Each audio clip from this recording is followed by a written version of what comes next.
Wednesday. RawMikeRichards.com, broadcasting live from the DKI studios in downtown Toronto. Come up today, it is a jam-packed show, including one of our all-time Hall of Fame favorites,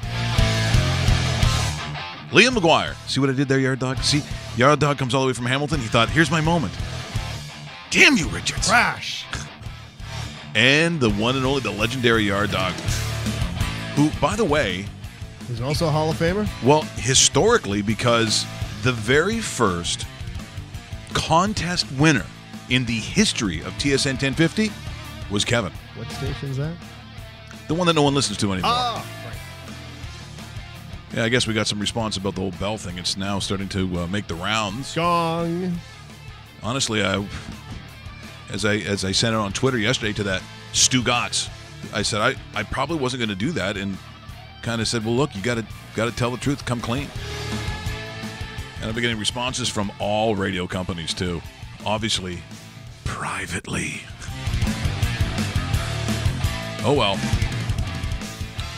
Liam McGuire is going to join us, a spur of the moment. There's a reason for that, and it has to do with the Hockey Hall of Fame. And when I looked at the names, although Gary Bettman's on there. Yeah, I guess, the owners whose franchises went from, maybe a $90 or $100 million in worth to like, what's a new franchise worth now? 500. Seattle was Vegas was 500. Seattle 750. Yeah. So the reason he's in, they gave them money. You know what the sad part too is about that? Hall of Fame sits there and says we're not associated with the NHL. We're a separate entity. Really? Not on that one. They're really. Not. That's under the new title they have now. So you've got player. Mm-hmm. I think you have broadcast. Yep, Foster Hewitt, and then the other side. Yep, and then you builder. Builder. Yep, and then fellatio. I believe the last one comes under the. See, I didn't know there was a fourth category. Yeah. Whoa! Thank you for the fellatio award. It's my 99th win. Oh my God! I can't believe he's our guy. He's not. Yeah, I can't believe he's still in office. Not retired, but they put him in. I for the life of me, if he's in that ceremony in November, takes the air out of the entire room, and they've inducted arguably the greatest goaltender in the history of the game, and it's going to take away from that. Well, there also was a couple of other inductees. Yep. Gene Heffert, by the way, got in there as well, which, Marty St. Louis. That's a deservedly so. That's a cool story, though. Yeah, that is. That if you had told probably his parents when he was 14, they would have said, "We don't even know if he's going to make junior. He's not the biggest guy." Like it's just a crazy story. But I think the other aspect of it is another Russian national got in, Alexander Yakashev, who upon watching him play was no question. Even as a kid, I recognized him. Like, if that guy gets the puck, it could go in the net at any given time. He was that good. But at what cost to others that they thought that maybe another certain Canadian could get in? Because the goalie for the Russians in that series is in the Hall of Fame. Yes, he is. He was beaten by a certain someone. Yes. That certain someone beat all the players on that team. September 28th, 1972. He is not in there. But Yakashev is in, and then Liam McGuire. Rebuttal. Oh, boy. It's coming right after this. This, by the way, courtesy of our good friends at Heritage Hockey. About to make a change. The play goes right on. Yakashev coming down fast. Here's a goal!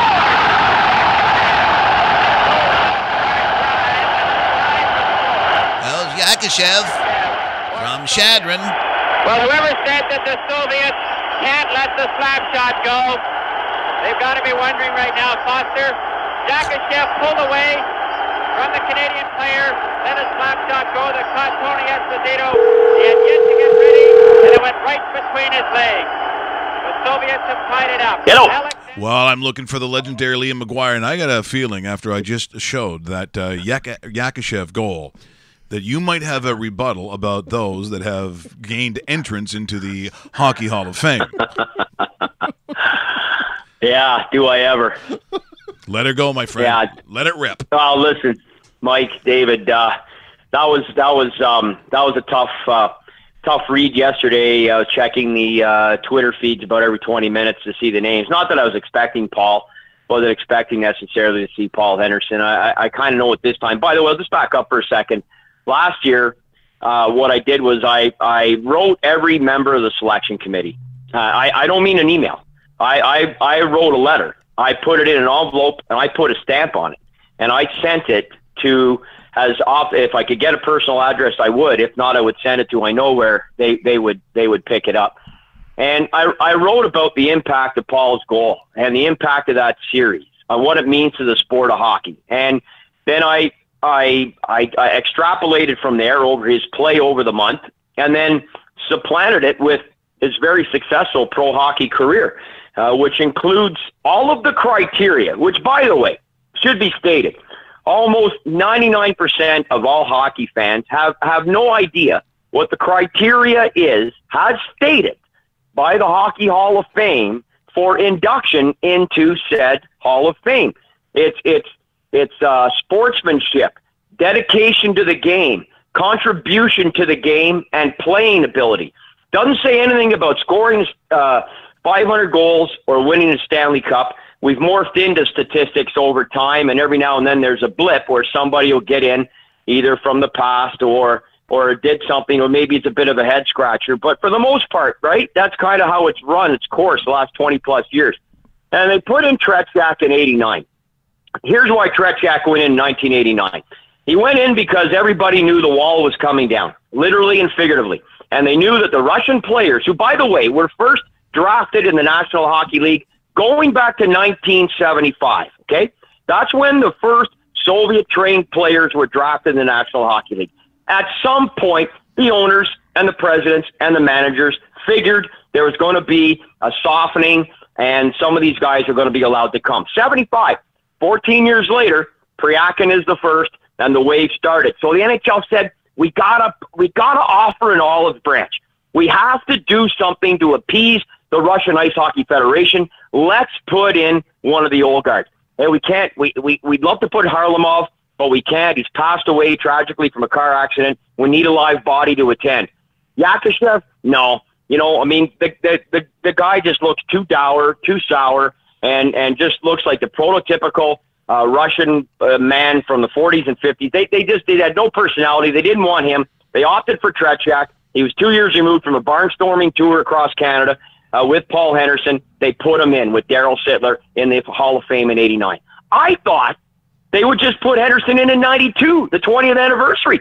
Just complete it and just put it in, and then it's done. Then you've acknowledged the man who scored the most impactful goal in the history of the sport, and it's not Sports Hall of Fame, but no. And 97 comes along, 02 comes along, and we roll along. By now, I'd taken up the charge in 1999, and I've been pissing away at it ever since. Then comes the news yesterday. Alexander Yakushev. So I had no choice. I had to write what I wrote today because people don't know. You're going to tell me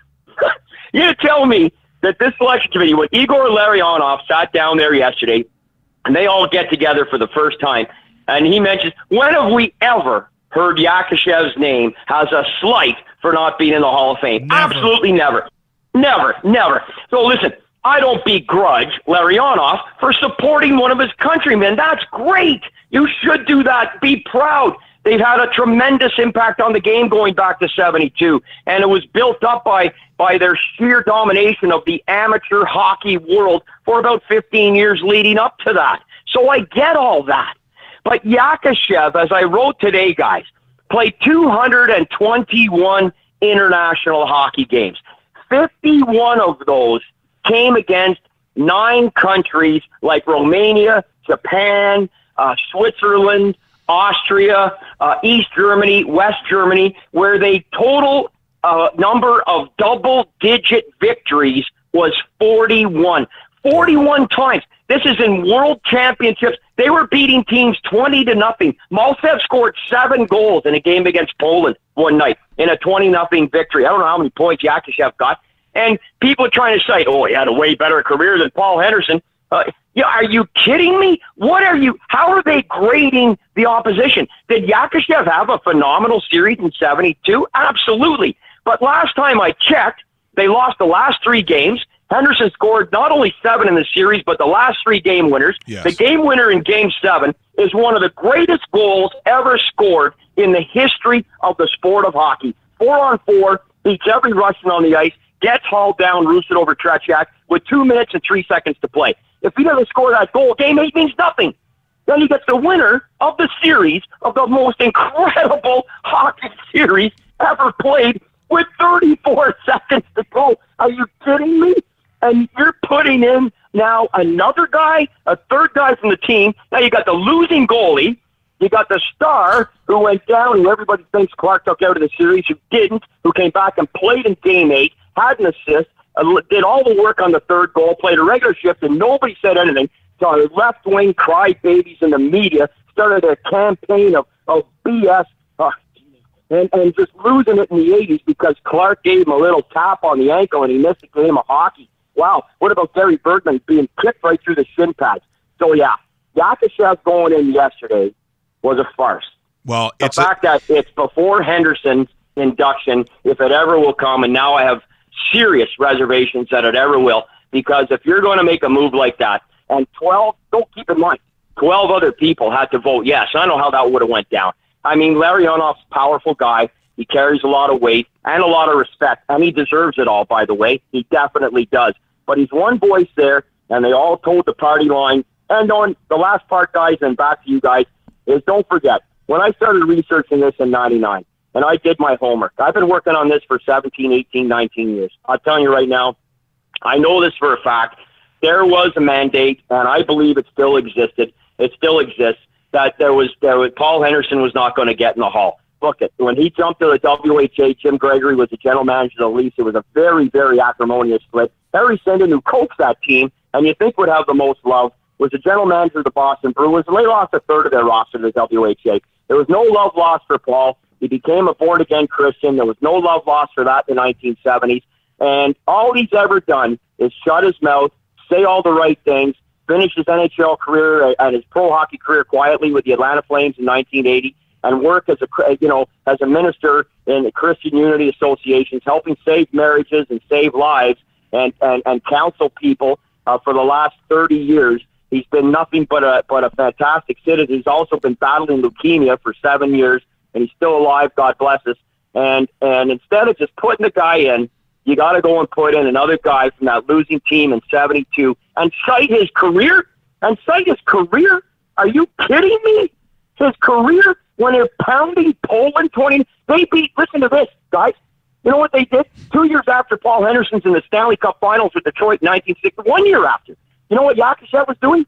They were beating Italy 28-2. Yeah. 28-2. I mean, come on. Are you kidding me? Right? Who knows that? Is there anybody else drawing a breath that's going to listen to your show either now or later when you post it that knows about the results of 51 of those games? That's a quarter of his international career. Give me a break. We're with Liam McGuire, who, by the way, not only impassioned, but makes just some unmistakably accurate accounts of this.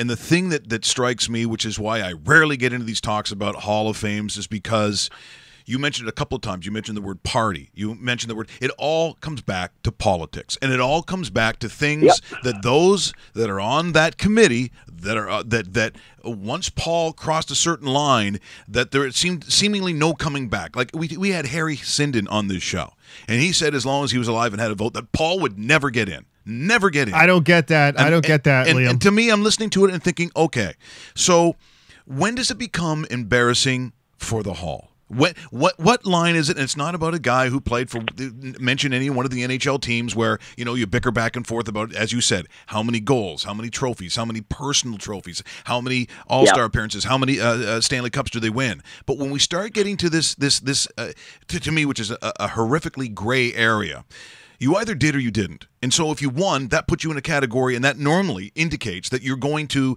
any given of the Hall of Fames because you got that trophy, you raised the trophy, you won. If you didn't win, you're the Dan Marino. You could be a great guy, you could do all these things, and it's very difficult because they said he never won the big thing.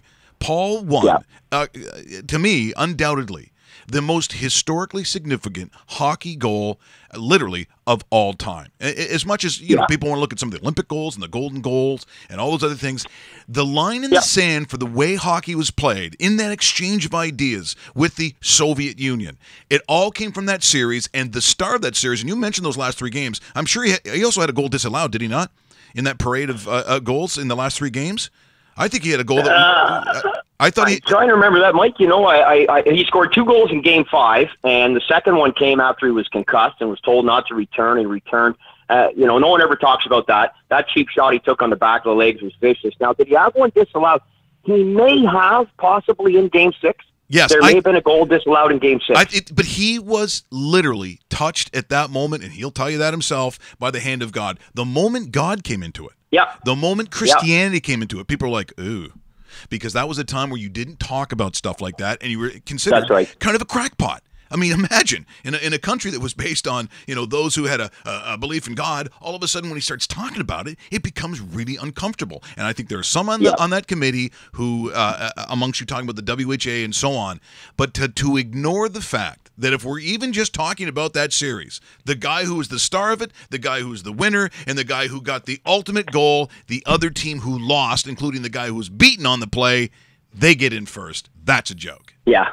And there was a good point raised, a couple good points raised today by some local media guys in town here. It's been a hot topic of discussion, and just listening. Obviously, not on the air around here anymore. I'm far, far too knowledgeable for local radio, but it's just it's a symbolic gesture to continue to honor those guys from '72, the third one now, and yet you look at the scenario where several other countries have phenomenal hockey players from that era. When do they get recognized? And the International Ice Hockey Federation have a Hall of Fame as well. And Yakushev went in there, I believe, in 2003, and Paul Henderson went in 2013. Paul went in with Peter Forsberg and Matt Sundin. I mean, that's pretty heady company. Their international career is pretty well documented, with Olympic berths and World Championships and Canada Cups and World Cups. Paul Henderson played in two international series, and one of which he had massive influence on the entire sport. Second one, as we know, the WHA Summit Series, which isn't as heralded, nor would it have been. We didn't have anywhere close to the same quality of team, and regardless, he was nominated for it as well. Having said that, he goes into their Hall of Fame largely, let's be honest, 99% of it, 99.9% of it, because of what he did in '72. And now he's in their Hall of Fame. And this thing here, and the fact you had Harry on, and Harry said that, and I know that. And I said, listen, I put the cards on the table here. Your show's pretty open-minded about that. Yep. Harry Sinden and Jim Gregory at the outset had the mandate through Bill Hay was that Paul will never get in. Paul was nominated in 1997. I know that for a fact. That was written by Jim Kernahan and the London Free Press. He got the stories. He got the goods. He wrote it. I got a call from a member of the selection committee when I went national on this. I had a press conference at a place in Ottawa called the Prescott Hotel on Preston Street, one of the most famous landmark drinking places in Ottawa. And I had a press conference there in January of 2000 that garnered enough attention that I was brought on Hockey Night in Canada 3 weeks later and was interviewed by Scott Oak talking about what I felt was the injustice of Paul Henderson not being in the Hockey Hall of Fame. That was in February of 2000. And at that time, you know what else they did? Tell you something else they did. On the morning that I was driving in, now I'll tell you the date. It was January 25th, 2000.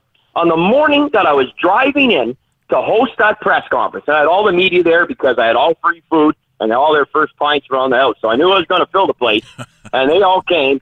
And on the morning I was driving in, I get a phone call on my cell phone. That was the day when the phones, they weren't the portable ones, they were in the vehicles. Remember when you first get them in the vehicles? This is how far back we're going, kid. So it was in my car. I was driving a T-Bird. I pick up the phone. It's the Hockey Hall of Fame. And they say, Mr. McGuire, we understand you're having a press conference today. We just want to inform you that we've hastily passed a vote that the veterans induction portion of the Hall of Fame now no longer exists. Because part of what I was championing at that time for Paul was there was an avenue that you could pursue for a period of about 6 to 8 years where players could be nominated who had been retired for longer than 10 or 15 years, and they could be nominated as potentially somebody who was overlooked for the Hall of Fame. And it was a separate category, but still you went into the players category, but separate from the main inductees who had just finished their 3-year period mandatory at that time, or a 4 or 5 years. So it was somebody maybe who had been passed by. And there were guys who were going in, like the Bobby Bauer and guys like that from the 40s and 50s that they felt they overlooked back in the day, and they were putting them in. And I was saying, hey, maybe there's an avenue Paul could be explored there as well. I mentioned that on radio and TV as I did my barnstorming across Canada in '99, talking about this. And then I get the call the morning of, to tell me that particular little loophole no longer existed. I just went, okay, like I don't have to be Einstein here to figure this out. And that's the way this thing has gone. And then I wrote that 2 years ago. I've written 3 books. I'm writing my 4th, as you guys know. And 2 out of my 3, my last chapters in those 2 books, which were published by Random House, right out of Toronto there, Paul Henderson and All Things Canadian. And I talk about that. And I have some of the stats. And it was really never about denigrating, and not about that, or cutting guys down. But yesterday's announcement, I mean, you got to draw the line. And you said it, Mike, 10 minutes ago. Yeah, where do you draw the line? Like, well, who's next? Mikhailov? Maltsev? Right. Petrov? Right. Dragulin? Who's going in next, before Paul? It's borderline treasonous as far as I'm concerned, what they're doing here. And they may have finally struck a nerve. It maybe there'll be some sort of enough upheaval here where collectively people will say, hey, come on. This is absolutely beyond asinine. Liam, thanks so much for joining us on short notice. Obviously very passionate, but I hope the rest of the country is as well, that are a part of that hockey culture we talked about, because now it's looking embarrassing. Now it's looking very transparent, and we get it now. Well said. We get it. So you don't want Paul in, and now we're going to put, the water boy in, or the president of the Russian Hockey Federation, and all those sad, big-eyed, sleepy-looking, giant-headed people that they are getting in now. I'm sorry, but this is the line that's been crossed, and now it's embarrassing. And again, Mike, the guys that they're missing out on, some of those phenomenal Czech players and Swedish players in particular, and a couple of things. These guys now, they deserve consideration as well. And if these guys are going to get consideration, and you're still going to ignore Paul, and those guys didn't do 1/10 of what he did based on the impact of that 72 series, along with his Stanley Cup Finals, All-Star Games, Memorial Cup, led the Owen goals, last player with 4-goal game in the original 6 era, over 1,000 games pro, over 700 points, top left winger on 2 teams for 6 consecutive years, and nominated to play and start on the Summit Series team, then you've got some issues that are really going to manifest themselves here. Yeah, I agree. Liam, thanks so much, brother, for coming on. I really appreciate it. Love the passion because it's in the right place. We will talk to you again very, very soon. All right, boys. Have a great rest of the show. G'day. That is Liam McGuire, who obviously joins from the time that nobody knows as much about hockey as that man. And I agree with the fact, and again, the more I think about it, it's really difficult, Dave, to understand how then another guy from that Russian team gets in there. And look at the parameters he talked about. If they go, wow, Mike, it's about international hockey. He just told you 51 of those games were against no-shows, or against teams like Italy. Now, if it's soccer, maybe we got a conversation. Maybe if it's the Azzurri, trust me, it's not to the same level. And all of a sudden, it starts to look like beating up on the weak ones, which, of course, they did. Canada did, too. Yeah, they did. Canada did, Everybody too. did, yeah. But that does not qualify. Certainly, in what they're saying is the most significant series that he was a part of, and he was on the losing team. And the guy who won it all, including, as I said, you got to remember, it's the last 3 games. And again, it's a long time ago, so when you start talking to a different generation, Dave, they don't know I know you don't know what I'm talking about, because you may have seen some clips, but didn't understand what it was of the time. And that, to me, was the most significant goal I think Canada has ever scored. Yes. Big one since, but nothing will be at the beginning of it like that was. No, because it's the first one, and you're right. It is the most significant goal in the history of hockey, in the history of Canadian hockey, however you want to put it. The other thing, too, is, and Liam touched on it, with the Russians beating on the Polands and the Swiss and the two Germanys at the time, and basically the weak sisters of hockey. That is one of the reasons why they have different tiers of world championship. Right. That's why that when Canada's in the world championship in May, you don't see them playing against Luxembourg. Right. You don't see them playing against Belgium because they're in divisions that are lower. Yeah. Great Britain, for example. Right. It's part of that, when they beat up on Latvia 7-1 and they're like, 7-1 Latvia. That game 25 years ago was 25-1 or 25-0. And that's where he's getting the stats. And yeah, it was basically stat night for the Russian international team. Right? Yeah, it becomes a joke. I wonder if people still have that kind of passion. Now the goal that we're talking about, if you haven't seen it, and I can't believe even if you were 5 years old. And some people say, well, I wasn't born then. Well, I wasn't born during World War II. I know it existed. I did see some stuff about it. The goal of the century, they call it. And it was the goal that separated, at least in my childhood, everything else had to measure up to that. And I got to be honest, almost nothing ever does.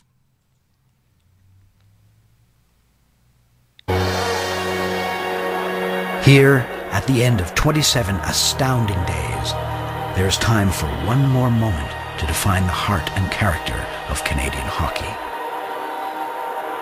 Canadian team went into a hot flare, which seemed to be a little unusual. 1:02 left in the game. Stapleton, he cleared to the open wing to Cornwallier. Cornwallier took a shot, the defenseman fell over. The afternoon, Cornwallier has it on that wing. Here's a shot! Henderson made a wild stab for spell. Here's another shot, right by the score! Henderson has scored for Canada! Henderson right in front of the net! And the fans of the team are going wild. Henderson right in front of the goal control with 34 seconds left in the game. An absolute bombing over Paul Henderson after 13. As everyone is overcome by emotion, there is a realization, forgettable moment.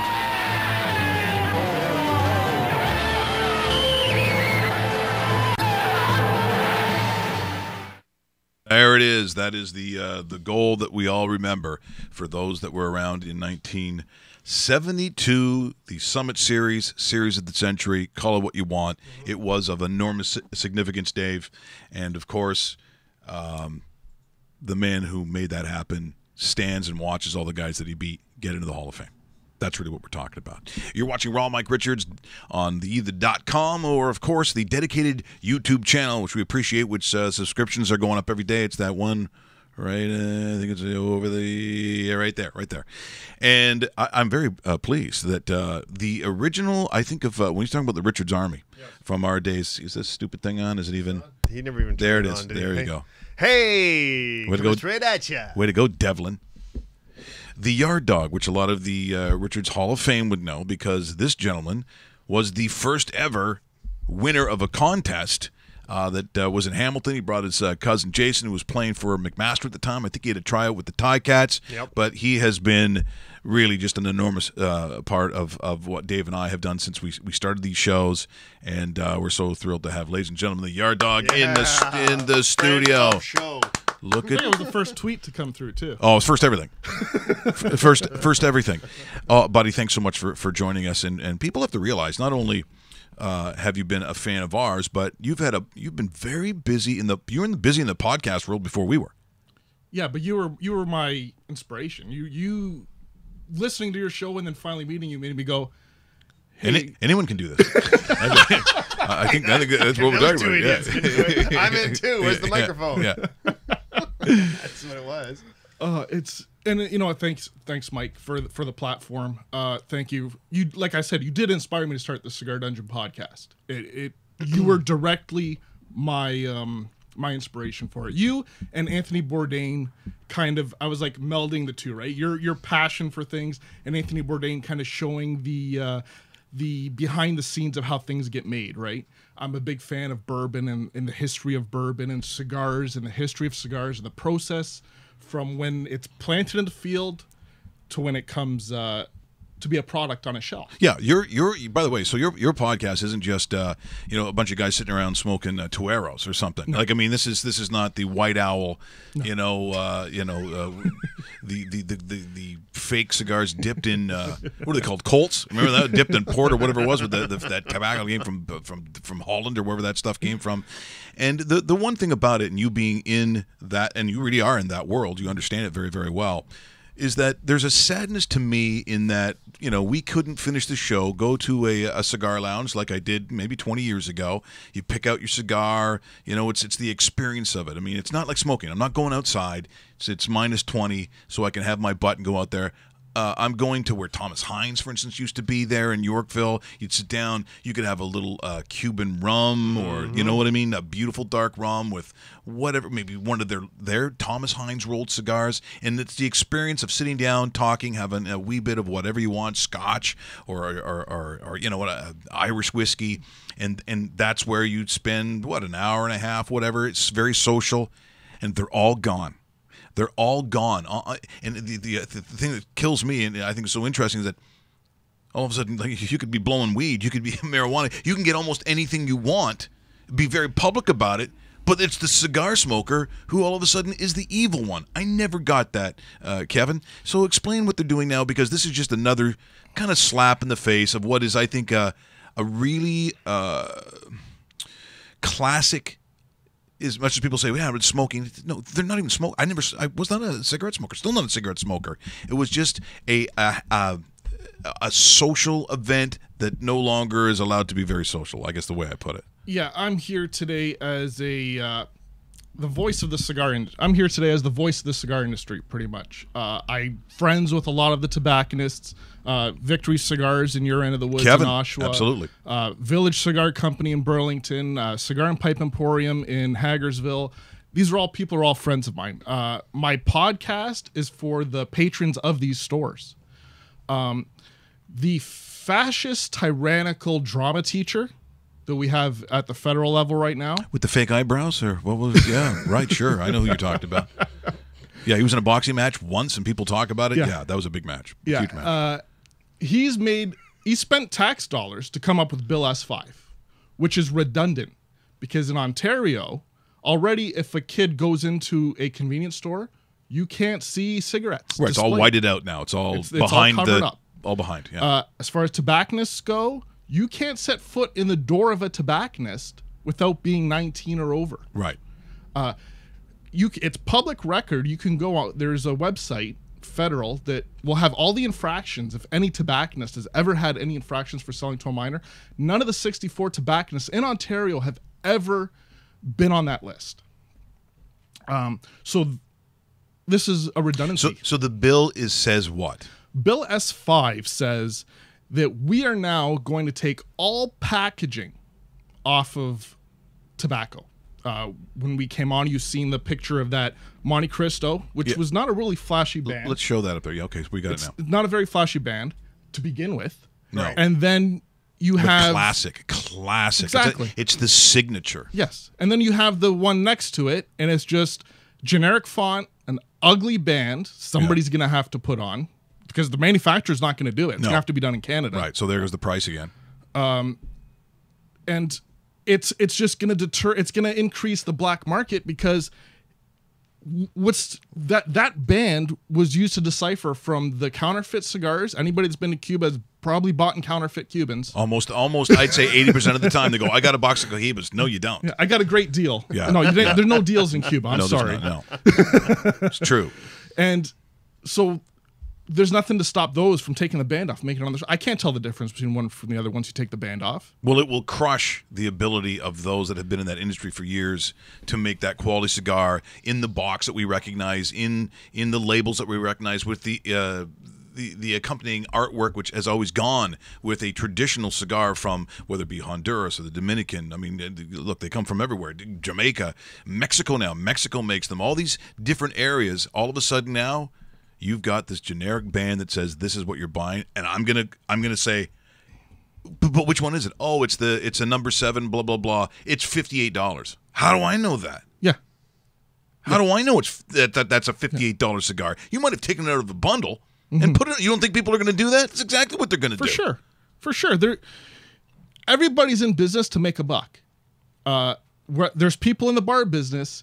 You buy 10 cases on the liquor license, and you buy 10 cases off the liquor license, and you wash it into your product to be able to make money. Because the legislation and the taxes, that's the only way you can make money as a bar. Yeah.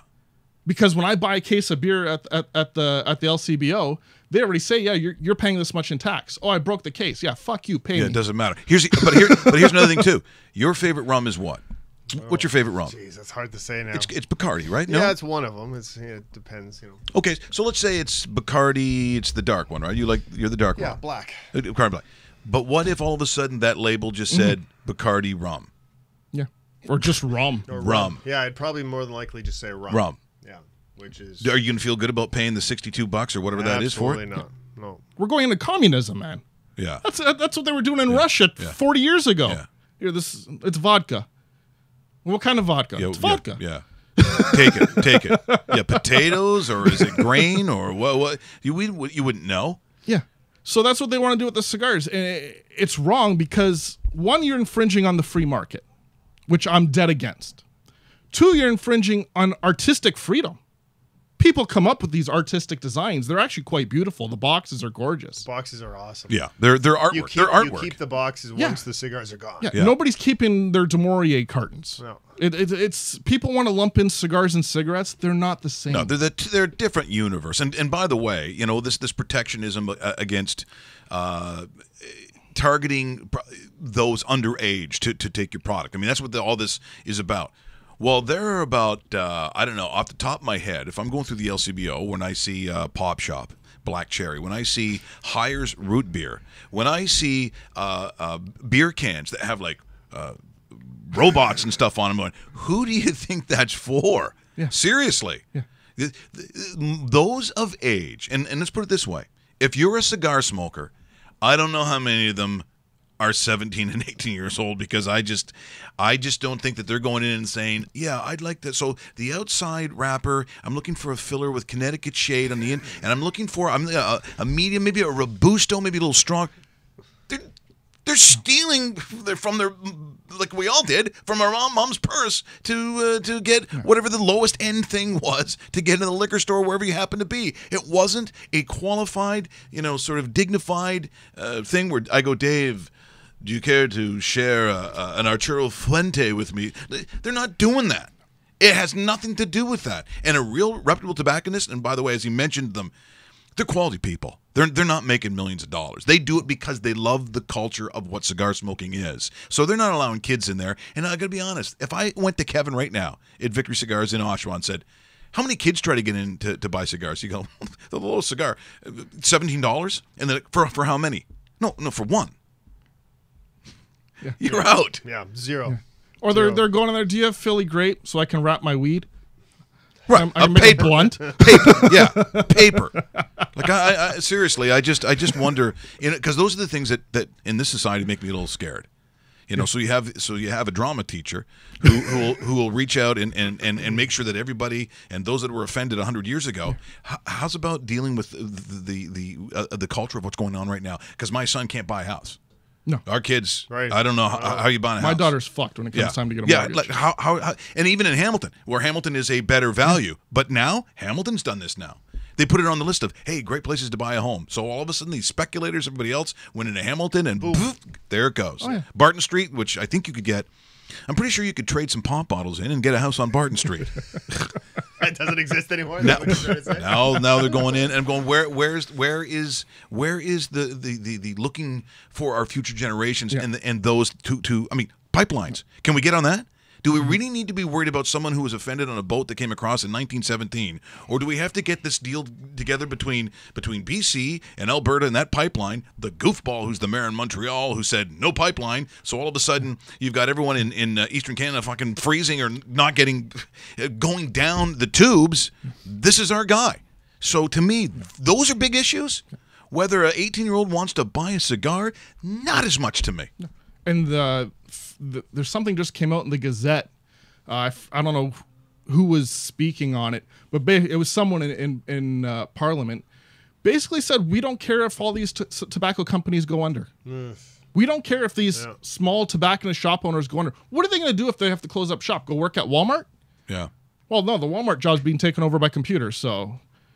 No, it's just, to me, it's just. What's the timeline on this bill? What Bill S5 has passed. It's passed. It's passed. Yeah. It's passed. Okay. What we are doing is we are applying for an exemption. I believe they're going in June. No, when you say we, you're talking on behalf of the tobacconists. Yes. On the behalf of the tobacconists. In July, I believe they're going to Ottawa, and they're applying for an exemption saying, listen, cigars are not cigarettes. We understand. We all understand we don't want to sell cigarettes to kids. All the tobacconists, all the cigar suppliers, we all agree on this. We are all compliant. We have always been compliant. Where we're pushing back is now you want to tell us what's good for us to put in our body, and I'm against that. I'm against the nanny state. I'm against an infraction of any sort of freedom. If you infringe on my freedom, I am going to push back. Yeah, and rightfully so. And it's so redundant what they did at the federal level. When I said, in Ontario, you already can't go in any place and see the tobacco. Yeah, so the provincial law has always stepped in and done that with cigarettes. Yeah. So we're asking the feds, hey, just back off. Just leave premium cigars alone because it's not the same. The process is not the same. The chemicals that go into cigarettes is not in cigars. Cigarettes get turned over 30 days from when they pick it off the plant to when they put it in a cigarette. They add chemicals and all to the turn it over. Well, there's all those chemicals. Well, chemicals are to cure it and turn it over. Right. A cigar from when the tobacco's picked, minimum, you're looking at 9 months because it's a natural process. Well, and then if you're aging it, yeah, if you're aging that, you're looking 2 years or more. Yes, 2 years or more. So I'll give you a perfect example. When you smoke a cigarette, I don't smoke cigarettes, but I've noticed when people smoke cigarettes, you light the cigarette, you start smoking, you put it down, the cigarette keeps burning. You can go back 10 minutes later and pick it up and keep smoking. This cigar I have here, you can see it. I stopped smoking it and put it down. It went out by itself. It did not keep burning. Right. It didn't keep burning because it doesn't have those carcinogens, those cancer-causing carcinogens that we're all so worried about.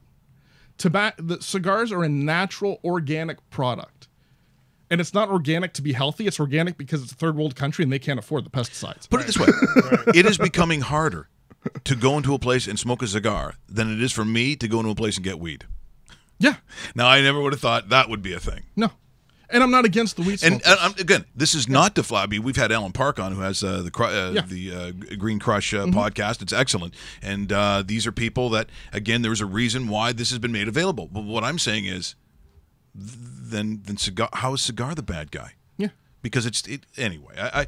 I just. I wish them best of luck, and of course we'll support them any way we can. Yeah. I mean, Kevin's done many events. When Doug Gilmore used to have his Dougie Bowl, right down at the ballroom there in downtown Toronto, Kevin was always there. And there are petitions around at your local tobacconist. So get to your local tobacconist, sign the petitions, and get out and vote every time it's time to vote, because the voter turnout in this country is terrible, and then we all bitch and complain that nothing gets done. Yeah, Kevin, thanks very much. Yard Dog, here, just stay here. We're gonna roll some stuff here before we get out. Jana Hefford. Yes. So she is one of those faces that when you think of, I guess Haley Wickenheiser, I would think Cassie Campbell. Cassie Campbell's part of that group. Part of that group. She gets into the Hall of Fame, and I think where women's hockey has come from. Certainly back in my day when girls hockey started, it was embarrassing, Dave, if your girlfriend played hockey. It was. Never had a girlfriend that played hockey. Neither did I. But this is what I'm saying. Now, of course you would. But the stigma back then, hey, I heard Rebecca's playing on the Becker's Crashers. Yeah, we broke up. We're not, no, I'm not. Yeah, nice catch. Do you go out and shoot the puck on? She takes shots on you? Richie? Does she? Does she score on you, Richie? Like, that was the stigma. These are the women that took it from that to the highest levels, including gold medals. So congratulations to Jana, one of the really great ones, and now in the Hockey Hall of Fame. Hefford qui intervient à nouveau. Jana Hefford. Belle feinte. Hefford revient. Le but! Jana Hefford! Wow!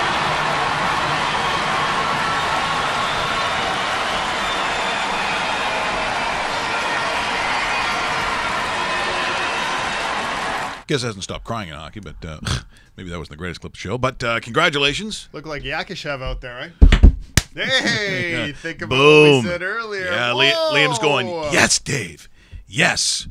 The Hockey Hall of Fame said I didn't get clips of Marty Brodeur or Martin St. Louis just because if you really need to number one in every single category, whether you like him or not. If you really need to see it, who got in?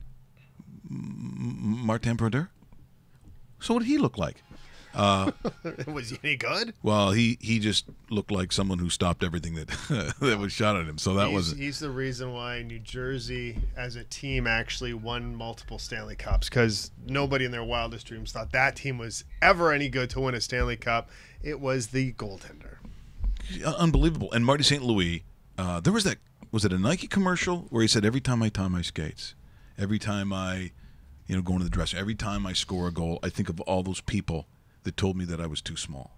I'm not sure what the brand was. That was a great ad. Like that was because, people say, well, isn't that sort of like the chip on your shoulder?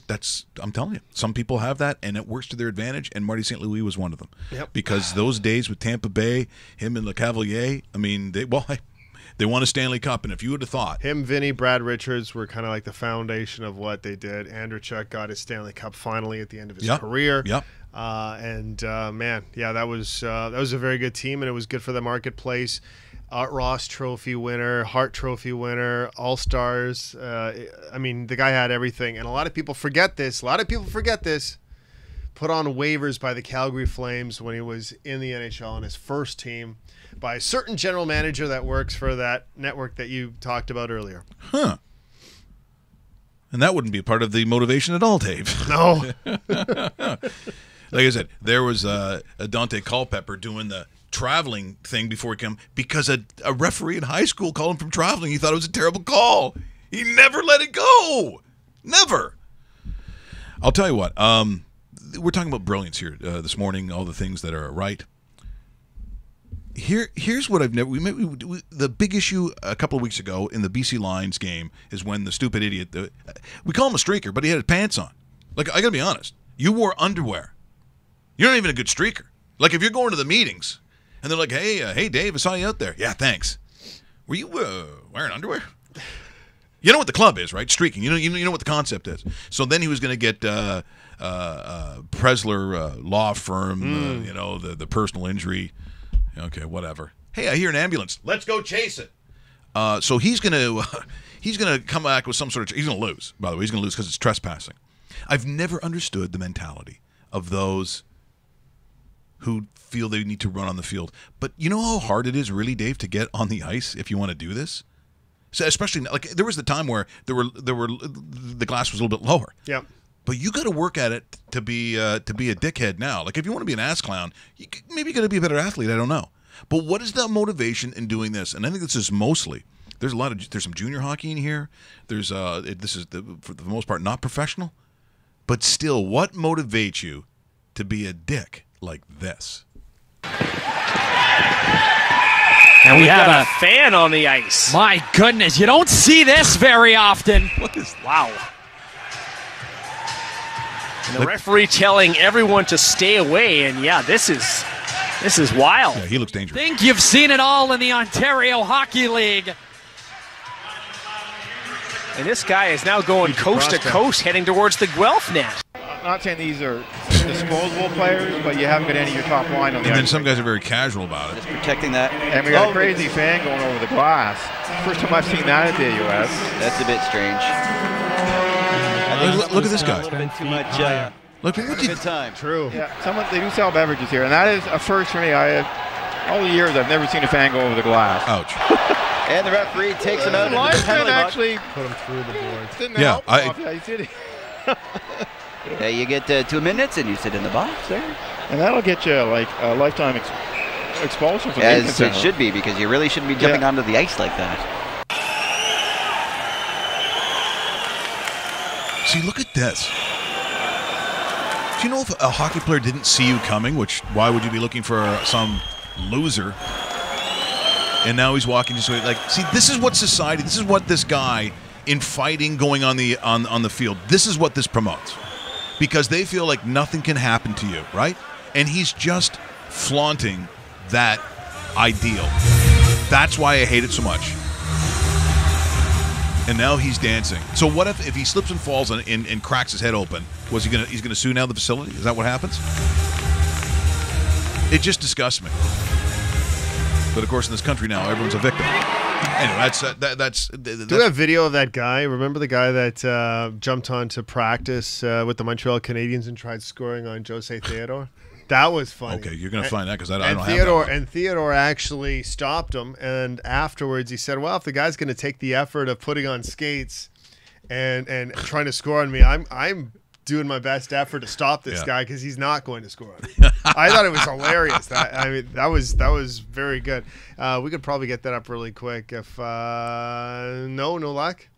Okay, that's okay. But yeah, it was a pretty cool highlight. The guy actually had skates on because it was at the practice facility. So, if you were one of the players, though, would you not be tempted to just? Ooh, yeah. I know I would. Big time.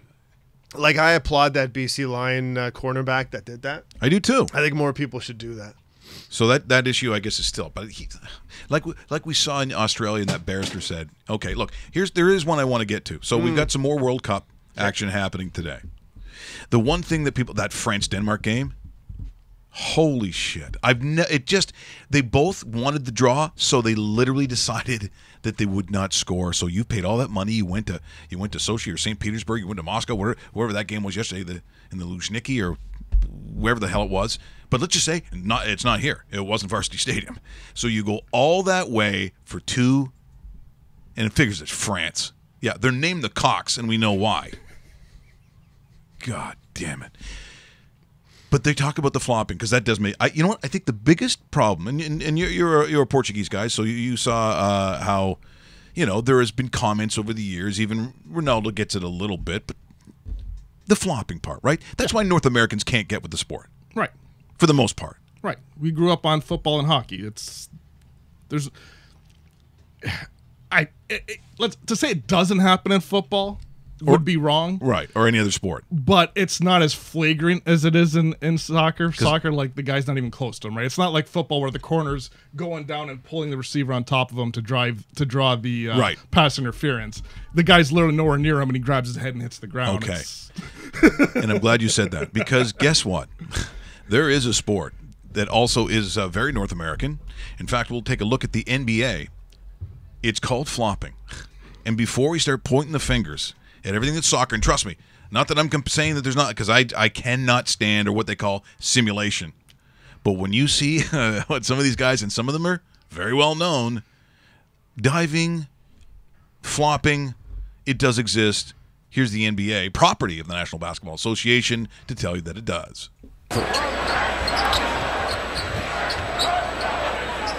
Boozer and Bosch.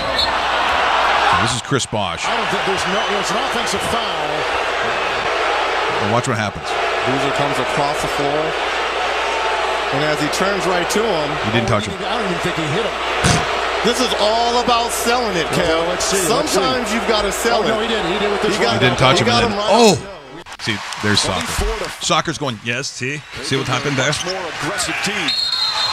Oh, and I remember, this is LeBron. Remember this? And they're going to call a flagrant foul on him. LeBron James went into Chandler. That's going to be his fourth personal. Oh, look at that. It happened right here in front of us at center court. James. Come on. I mean, he pushed him, but flagrant? That's not a flagrant. Now, there's one coming by Chris Paul that really is soccer-like.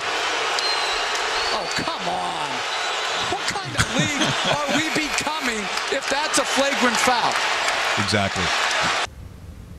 Okay, so here's another one. There's no sound on this one, but both fighting for the ball, and they both they both faked it at the same time. Synchronized flopping. Yeah, great sport. Yeah, there you go. And a new Olympic event. Isn't that awful? In the post. I see how low LeBron James was getting, just fronting David West. James just went down as George fires one up. Another end, just fronting David West. James just went down. Anderson had an MCL sprain in late February. And Amani Williams said it's not so much that his confidence is down. It's the elbows coming across. where people, if it's close to them, they drop. This is replay.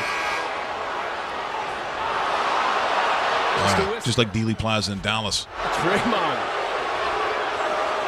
But the Chris Paul one, I run it till we see that one, because it's. I just couldn't do it as an athlete. Here we go. Here we go. Okay, watch this. Oh. Okay, seriously. Like Ben Affleck's a better actor. I don't understand. Ooh, we're that's close. Yeah, that's close. Yeah. This is the flipping and flopping. Yeah, we're off that. Dev, are you watching the hand signals there? Yeah, he's a big drinker. By the way, Kevin, the Yard Dog, thanks so much for supporting us the way that you and all of the Richards Army. But as you said, if you're a cigar smoker, support your tobacconist. If there's a petition there to sign, get in there and get it done. Yeah, get it done, because we appreciate that. Thanks so much for coming in today, Yard Dog. Appreciate it. Should we leave you on this goal? Oh, did you find one? Oh yeah, you found it. All right, let's see it. Courtesy of. There was a practice crasher in Montreal yesterday at the Canadiens workout. 28-year-old man, a recreational hockey player who identified himself as Raphael. Officers spoke to the man after he was taken off the ice by an arena worker, not arrested. Raphael said he wanted to show the Canadiens what he could do, but as you saw, Josie Theodore stoned him twice. Right now, it's back over to Mellon Arena, where Mike and Bob are ready. Well, the Canadiens are looking for a center iceman. Yeah, see, that's the problem now. I'm just saying. And this day, if that was yesterday, Dave, and he makes the team. What? They would have traded Galchenyuk for him. That's right. Become best friends. Yep. Hey, who is that guy? Go do karate in the garage. Yep. The guy who brought his skates to the arena. Apparently, he was a recreational player. 28, really, because I thought he looked like one of the World Juniors there for a second. It was so good. I'd like to thank Kevin for coming in. The Yard Dog. The podcast is called. It's at The Cigar Dungeon on Twitter and Instagram. It's The Cigar Dungeon Podcast. Google Play Music, iTunes, Stitcher, and TuneIn. So we're off for the next couple of days. It is the summer. Yeah, we got to do things too. Thank you so much for this week. It's been probably our biggest week that we've ever had, Dave. It was really quite remarkable. We appreciate the support. And Dev, great job, buddy. Sorry, Russell.